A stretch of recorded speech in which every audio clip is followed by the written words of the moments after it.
Hello everybody, this is Hammer Striker here. We're going to compare two pistols that have actually been very popular lately, and you might be trying to decide which one of the two you want, or you may not be understanding why one even still exists. A lot of people consider 380 to be an underpowered round, and to some extent it is, and if everything was all completely equal, obviously you'd want the 9mm. But when we talk about these two guns, and most guns that are different between 380 and 9mm, usually all things aren't equal, and there's something that would make one attractive with the compromise of the round. So the first thing we're going to do is make sure neither one of these wants to bite.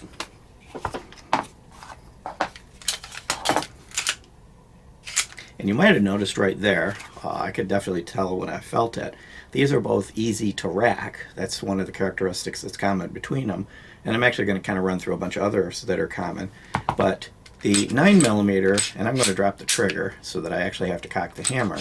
The 9mm is easier than most 9mm, but there are some points where you can feel a little bit heavier than the 380. So I'm going to do the same thing with the 380. 380 is just much easier to rack. And I did say drop the hammer, and that wasn't a mistake. These aren't striker fired. Unlike the MNP series and the regular shields, these are hammer fired. So that's part of what makes them easy to rack. But what I'm finding with this one is, even with the hammer down, 2 fingers or even weak fingers can rack this. The 9mm is not by any stretch of the imagination difficult, and I can still do it with 2 fingers, but I have to work at it a little bit. So if you're having a problem where your wrists are compromised, your hands are compromised, you can't rack anything on the market, and you're choosing between the two of these, you're going to find it easier to control the 380, easier to rack the 380, and that may make a difference in your decision-making point. And pretty much if you're in a situation where you're forced to use one of these two things, the bad guys start springing leaks. It really doesn't matter how big the leak is. Most of them, they suddenly remember an appointment on the other side of town, and they get out of Dodge. So a few other things that are common while I got them sitting side by side. They have front and rear serrations. They've got dovetail rear and pinned, but pinned there's a screw underneath it. You can unscrew it so you can replace the sights. They have nice 3-dot sights, really easy to see, excellent sights. They both have grip safeties, which are full length, so it's almost impossible to grip this even remotely correctly and not disengage that. They both got some nice texturing.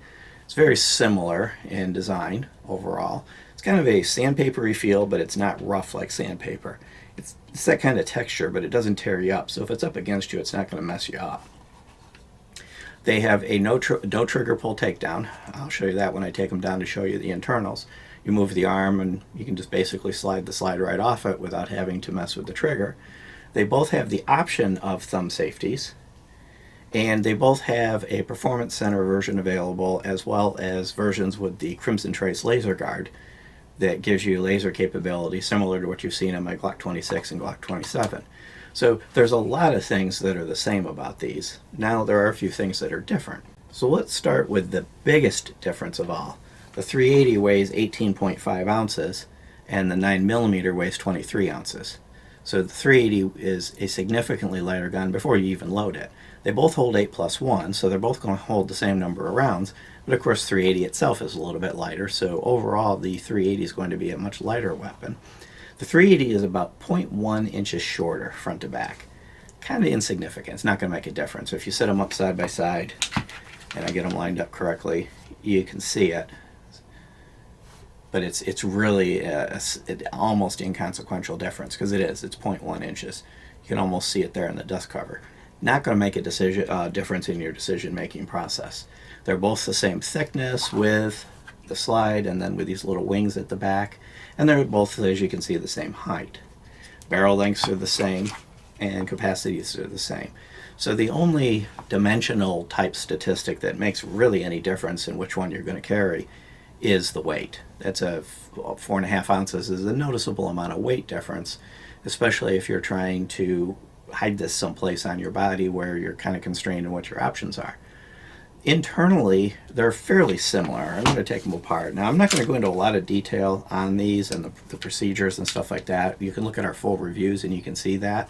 But I locked it back, turned the lever down, released the slide, and it should come right off.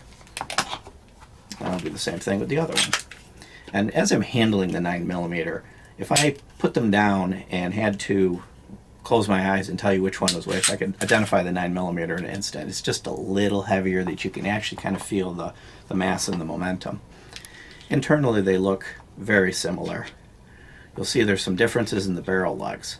The 380 is closest to me, and you'll see some differences in the recoil spring. The recoil guide rod is a polymer guide rod on the 380, and it's a round spring, and it's a wafer spring and a steel guide rod on the 9mm. Again, I'm not going to call either one of those a quality difference. It's part of the design to make this platform work and be easy to rack. At the front, you'll see that the EZ, the 380, has kind of that oblong shaped guide rod end. That's actually kind of a good thing, because it makes sure that you line it up correctly with these little flat spots that need to be lined up correctly for the gun to come apart and go together. And both guns have that. Right here you'll see it on the 9mm. It's rounded and then it's flat at the sides. And you can see this one's off by a little bit. That being off by a little bit is enough that could make it difficult for me to disassemble and reassemble it. It'll function. If I get it together, if I manage to assemble it, it would function. It would function reliably. But if these are twisted, you can have a hard time assembling it, and you can actually have a hard time disassembling. You can get it where it won't go forward, won't go back, and you have to play with it. The front end on this one is round, so there's nothing to really help you get that right. I actually like that somewhat odd looking yet useful feature on the 380 of keeping them in alignment. If I put the frames next to each other, on a casual glance, you're going to not notice any difference until you look. The 380 is a little bit shorter, and some of the internal dimensions for the guide rod and the length of the frame here is a little bit different, but fundamentally they're the same design. And from a quality perspective, a design perspective, nothing in anything you're seeing here is going to make a difference in the decision-making process. But you can't put these back together as Franken guns, swapping the slides and things like that people always love to talk about doing. It looks like you could, but you can't. There's enough nuancy differences, even where the slide stop slide release is just a hair different between the two guns. So overall, they share a lot of the same design features, but what they've done is they've made some minor tweaks to make the 380 versus the 9mm platform work. The 380 was the first one that came out, and then they extended this to the 9mm. And other than the differences in the barrel lugs, which you can kind of fairly clearly see here, there's the 380's kind of double step like that, and this is more conventional, what you're used to seeing on a polymer gun's barrel lugs. The rest of the barrel is pretty much the same. Chambers obviously are different, but the rifling, the length of the barrel, and the quality of the build, the coatings, and everything else are the same. Reassembling them, if I haven't gotten them misaligned, is fairly easy. You do have to make sure that you don't push on the grip safety when you go to reassemble it. So you either push it from the back or grab it from the sides, because if you hit the grip safety, it's going to hit. And it's the same for both of them. And they should just go back. 380's back in business. Now the 9mm, there's a possibility if I don't have that perfectly aligned, this is going to hang up, and if it is, I'll just stop the video and fix it. I'm not going to make you guys suffer through it. But make sure that everything's lined up there. Because they did due diligence and made sure that that guide rod was perfectly square, lined up there, it worked. That is a bit of an annoyance. That's one of those things that if you were taking this thing apart in the field or under adverse conditions, then you might have a problem with it. But as a rule, you're not going to be doing that. That's not the type of thing you're going to do mid-battle. If you're disassembling your gun in mid-battle, you've probably already failed. You're probably already in bigger trouble than this is going to cause you. And on the other side, they're basically the same. There's no ambidextrous features. But overall, they're good guns. They've proven to be reliable. We've taken these to the range. They eat anything. They just work. They're relatively easy to shoot well. They're relatively easy to control. The factors that make the slide easier to operate also do a really good job of absorbing recoil. Wasn't just a matter of them putting lighter springs in it. So you take all the recoil at the end when it bottoms out because the springs aren't strong enough. They re-engineered the whole thing. The slides, the springs, everything about it was engineered to be what it is. So they actually handle recoil quite well.